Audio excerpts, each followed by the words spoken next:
Sistem elektronika.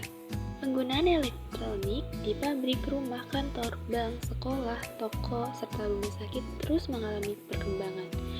Perkembangan perangkat semikonduktor misalnya transistor serta IC, maupun chip yang sudah berkembang, yaitu mesin perbankan otomatis, perangkat kontrol yang bisa diprogram, komputer laptop, game komputer, robot, kamera digital, serta alat bantu jantung. Garis besarnya alat-alat elektronik ini mempunyai sebuah sistem elektronika yang terdiri dari input, proses, dan output. Bagian input biasanya berupa sensor yang memiliki fungsi untuk mengubah masukan input non-listrik menjadi sinyal listrik maupun sebaliknya. Sensor input deteksi perubahan lingkungan serta mengubahnya dari wujud energi yang dimiliki lingkungan hingga menjadi energi listrik.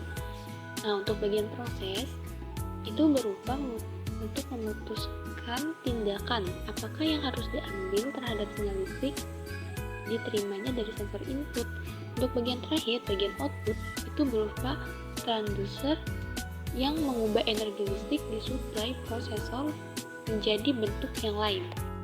Semikonduktor adalah penghantar arus listrik, termasuk terhadap penghantar listrik yang baik bisa disebut konduktor, penghantar listrik yang tidak baik bisa disebut isolator, serta yang bisa memiliki peran sebagai keduanya berdasarkan lingkungan.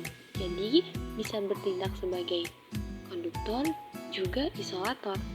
Bahan yang bisa dibuat untuk berperilaku terkadang sebagai isolator serta kadang sebagai konduktor disebut dengan semikonduktor. Selanjutnya, klasifikasi semikonduktor. Berdasarkan mekanisme terbentuknya gejala semikonduktivitas, semikonduktor terdiri dari semikonduktor intrinsik serta semikonduktor ekstrinsik. Semikonduktor intrinsik dibentuk dari semikonduktor murni yang mempunyai ikatan kovalen sempurna, misalnya silikon, karbon, dan germanium.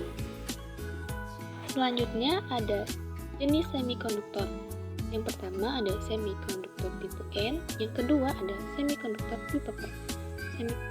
Semikonduktor tipe N adalah sebuah silikon yang diberikan pemotor maupun arsenik adalah bahan kristal yang memiliki inti atom dan mempunyai 5 elektron valensi hingga memberi kelebihan elektron. Atom fosfor tersebut disebut dengan donatur. Selanjutnya, semikonduktor tipe P adalah sebuah silikon yang diberikan pengtor boron mempunyai 3 elektron terhadap pita valensi karena ion silikon mempunyai 4 elektron terhadap pita valensi, maka terdapat lubang yang harus diisi elektron serta oleh setiap terima elektron sehingga disebut dengan akseptor. Selanjutnya ada penggunaan semikonduktor. Nah, semikonduktor bisa dikatakan bahan dasar untuk perangkat teknologi modern.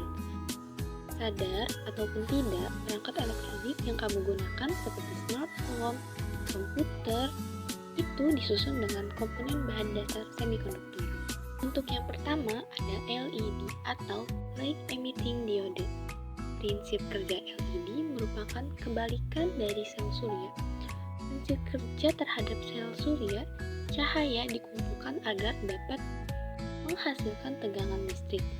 Prinsip kerja LED, tegangan maupun arus listrik digunakan agar dapat menghasilkan emisi cahaya.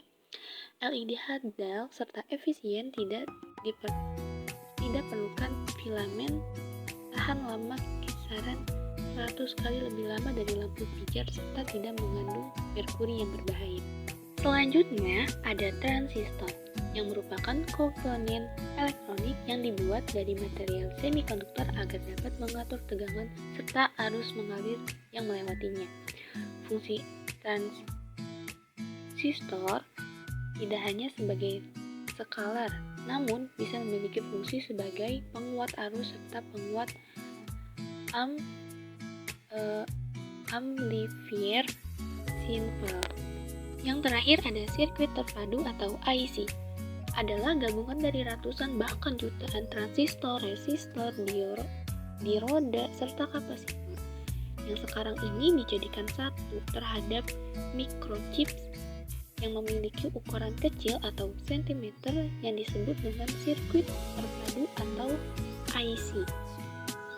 Bahan utama pembentukan IC yaitu bahan semikonduktor yang pada umumnya silikon yang sudah diberikan ketidakmurnian sesuai dengan sinyal inputnya. Terdapat dua jenis IC, yaitu digital serta IC analog. Untuk yang terakhir adalah prinsip gerbang logika.